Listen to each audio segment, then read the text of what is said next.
Assalamu alaikum wa rahmatullahi wa barakatuh, my dear brothers and sisters, viewers and friends of Ikra TV. Welcome to another edition of Real Talk. I'm your host Iqbal Bana. Welcome to the studio and welcome to the show, And hopefully you had a wonderful week last week. After the sort of Eid, people are now winding down a little bit. But then we've been taken over by all the weddings that are taking place now, because all the weddings which were blocked up in the COVID pandemic are now back up and running, and I'm sure many of you in your families and friends are having a wonderful time and sort of celebrating the joys of the unions that are taking place. And may Allah give you even more strength, and all those who got joined together in union, may Allah give them strength as well. Also, we have continued to see some after effects and continue to see some of the effects of the COVID-19 pandemic. We still see some people who are ill and some who have passed away, and again, may Allah give them the highest place in Jannah, and those who are ill, full recovery. And today's program is to talk about health issues. Now, we have a number of issues in health that affects particularly the BAME community, and that became quite prominent in the COVID pandemic when we talk about issues around diabetes, about heart condition, about blood pressure, etc., etc. And today I want to talk to you about hepatitis C, a subject that I don't really know much about. I know it's an illness that affects a lot of people, but I don't have much of the details. But I know this much, that it does have a huge impact on some of our communities and their well-being and their health.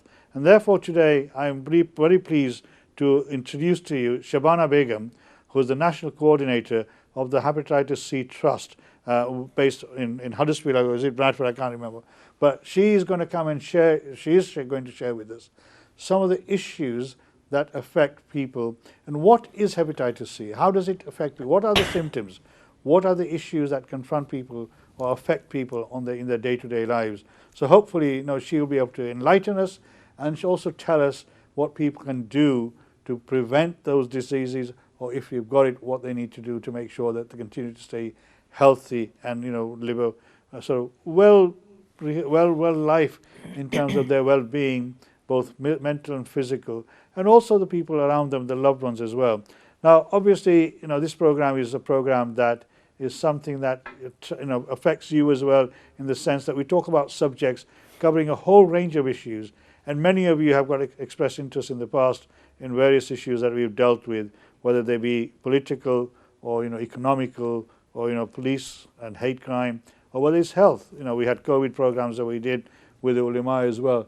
So again, today, if you feel like it, and I'd love to hear from you, if you know somebody who has suffered from hepatitis C, or is somebody who may be being diagnosed, and the effects it's had on your family, on your life, please ring in 01274 214 299, and we'd like to hear your experiences, and you may ask questions to my guest as well. So Shabana, assalamu alaikum wa rahmatullahi wa barakatuh. Welcome to Real Talk. Thank you for coming. Can you just explain, I said you work as a national coordinator for the Hepatitis C Trust. What is the Hepatitis C Trust, a little bit, before we go into the actual condition itself? Okay, number one, आपने बहुत बड़ी title मुझे दे दी है. Well, you told me you're the national coordinator. I'm project officer. Right, okay. And South Asian project officer, Right. and yes, my remit is the whole of the UK. Right. Alhamdulillah. The Hepatitis C Trust was founded almost 20 years ago. Right. And by somebody, Charles Gore, and he actually suffered from hepatitis, and he had very little knowledge of what hepatitis was. Mm-hmm. And when him and his friends were going through treatment, they actually realized there wasn't enough information out there Right. for people to tap into. Mm-hmm. And find out, what the symptoms were, what the treatment was, or how you would feel, and what the transmission routes were. Right. So basically, they actually started off from a desk with a couple of phone lines, and that was Right. it. And now, 20 years on, we've just celebrated 20th Wow, yeah. anniversary. Okay. We have a new coordinator, and basically, we're globally known now. Right. The World Hepatitis. So this is, yeah. obviously, this is a UK-based organisation, Yes, Hepatitis yes. C. Where is it based at the moment? It's based in London, but Right. we also have an office in Falkirk. All right, in Scotland Scotland. as well. Right, Yeah. okay. So can you tell us, what is hepatitis C? People know what blood pressure is, what diabetes is, yeah. what eczema is, for example, and blood, etc. What is hepatitis C? What are its symptoms, and how does it affect people in their day-to-day lives? Well, what I'd like to explain to you, if you give me permission, is that there are different types of hepatitis. Right. The word hepatitis means inflammation of the liver. Right. Okay. So there's hepatitis A, which is very common, and that you can catch by eating food which is contaminated food and water. So basically, street food, anything like that, you could catch it through that. You'll fall ill.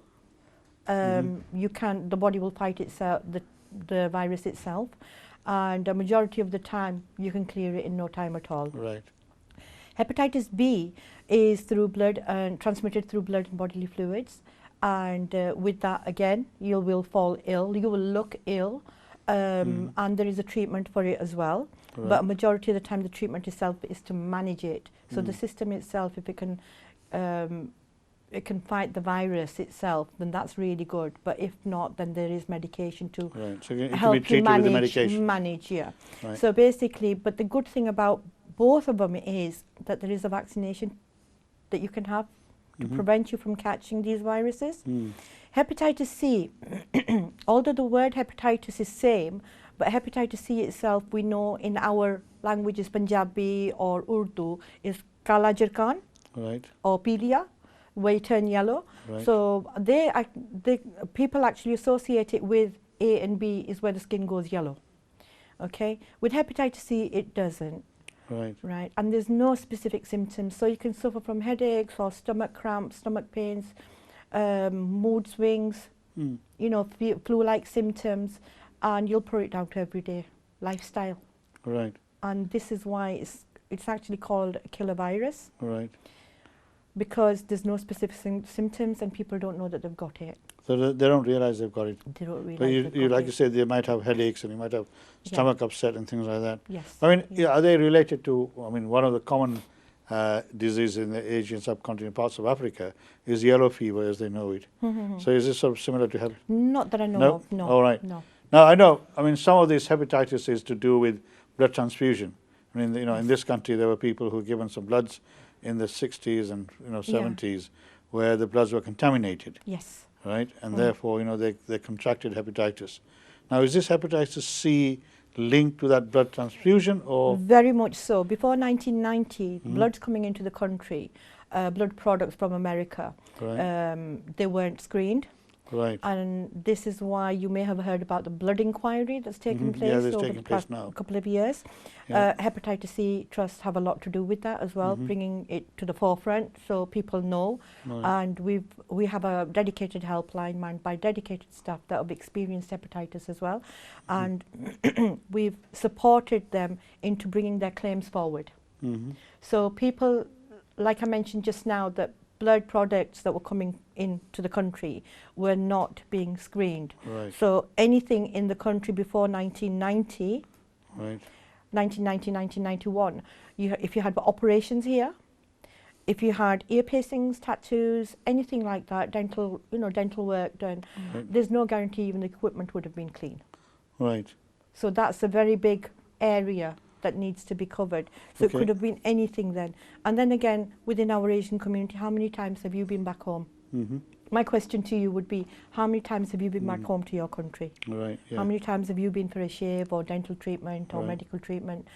There's no guarantee that the treatment that you've had there, you've not waited on the waiting list here, but you've gone back home for your treatment, you're paying for it, and then you're getting it done on a cheaper level as well. There's no guarantee that the equipment that's being used on you is sterilized. Or the blood that they might use in Or your the transfusion. blood, even blood on the transfusion, people are going for, they have kidney problems, they go on dialysis machines. They've not changed the needle and they're sticking it one into the other patient. Right. Now, the other thing about hepatitis, the transmission route is, like I've just mentioned, some of those.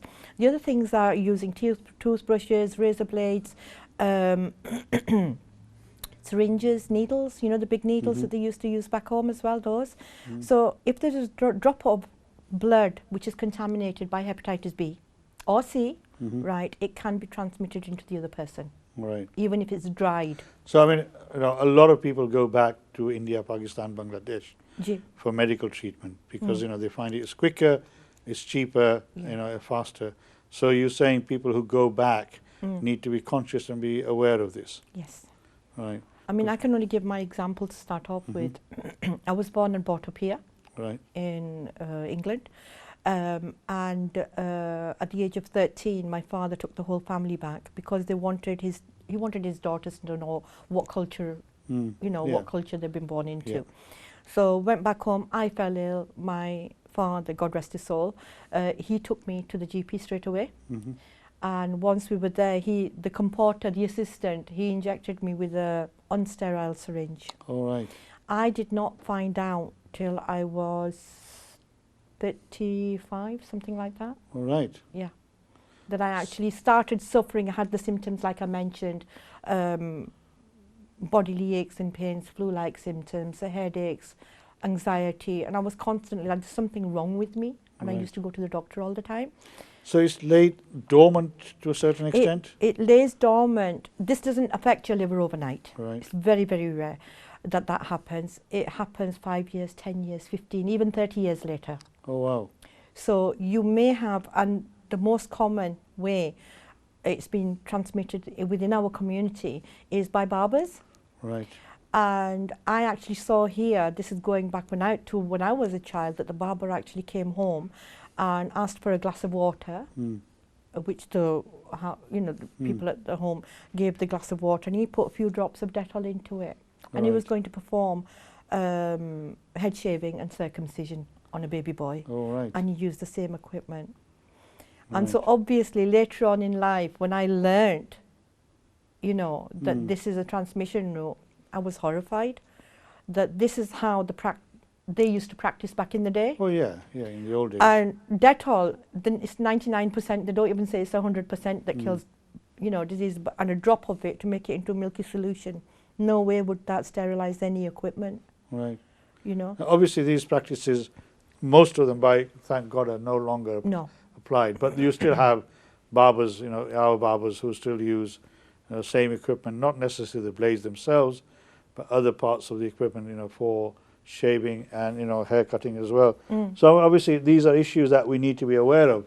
But in terms of, we're going to go into a break. I hope the first part where, we've got a very quick synopsis of what hepatitis C, how it's transmitted and what it is. I hope you found that interesting. Inshallah, we'll be coming back very soon. In the meantime, I hope, you're finding this interesting. And if you want, please ring in 01274 214 299. We'd like to hear your experiences if you or somebody has been, has been affected by hepatitis A, B or C, and how they've managed to cope with it, or how you managed to cope with it. Don't go away, inshallah. We'll be back very soon. Take care. Assalamu alaikum wa rahmatullahi wa barakatuh.